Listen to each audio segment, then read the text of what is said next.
کسی فکر کو قبول کیے بغیر اس پر غور کرنا آپ کے تعلیم یافتہ ہونے کی نشانی ہے۔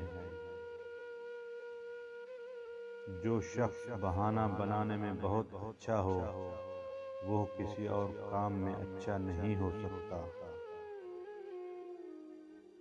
بے وقوف آدمی کا اصل المیہ یہ ہے کہ اس کی کوئی حماقت آخری نہیں ہوتی۔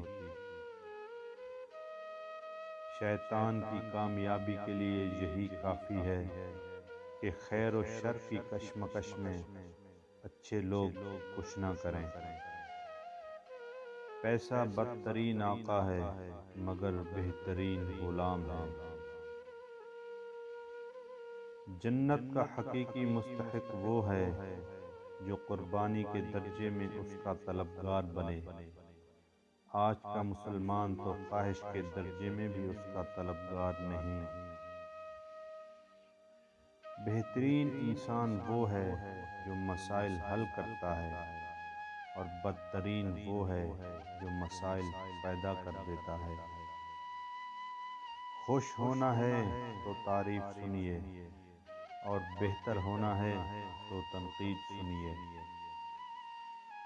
اس نے کیا پایا جس نے خدا کو کھو دیا، اور اس نے کیا کھویا جس نے خدا کو پا لیا۔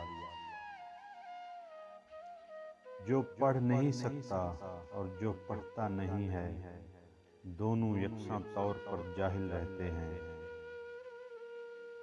وقت کی بربادی کی سب سے بڑی وجہ اس کام کا آغاز ہے جسے آپ پورا نہ کریں۔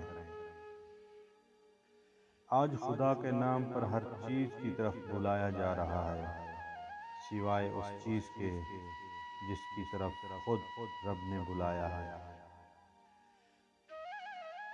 جہاز بندرگاہ میں محفوظ ہوتے ہیں مگر جہاز بندرگاہ کے لیے بنائے نہیں جاتے۔ اگر آپ مسائل سے نجات پانا چاہتے ہیں تو انہیں حل کرنا شروع کر دیں۔ آپ کا دشمن وہ ہے جس سے آپ کو نقصان پہنچے، قطع نظر اس کے کہ وہ آپ کے خلاف ہے یا آپ کے ساتھ۔ خدا نے چیزیں استعمال کرنے اور لوگ محبت کے لیے بنائے ہیں، مگر انسان چیزوں سے محبت اور لوگوں کو استعمال کرتے ہیں۔ مطالعہ کیجئے، یہ انسان کا وہ شرف ہے جو کسی جانور کو حاصل نہیں۔ اصولوں کے لیے جنگ کرنا بہت آسان ہے، اصولوں کے مطابق زندگی گزارنا بہت مشکل ہے۔ اعلیٰ اخلاقی سطح اکثر دو قسم کے لوگوں میں پیدا ہوتی ہے، وہ لوگ جن کی تربیت بہت اعلیٰ ہو یا وہ لوگ جن کا مقصد حیات بہت اعلیٰ ہو۔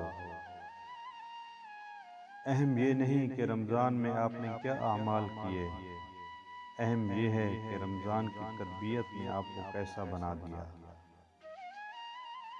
معلومات نہیں حکمت ڈھونڈیے، معلومات ماضی کا علم ہے اور حکمت مستقبل کا۔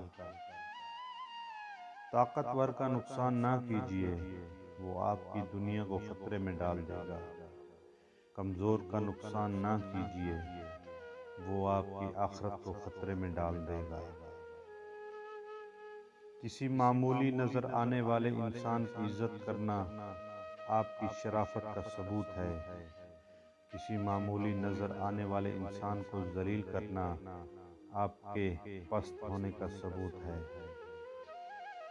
جب عام آدمیوں کے قاتل نہ پکڑے جائیں تو خاص لوگوں کی ہلاکت کا سانحہ پیش آ جاتا ہے، اور جب خاص آدمیوں کے قاتل نہ پکڑے جائیں تو قوم کی ہلاکت کا سانحہ پیش آ جاتا ہے۔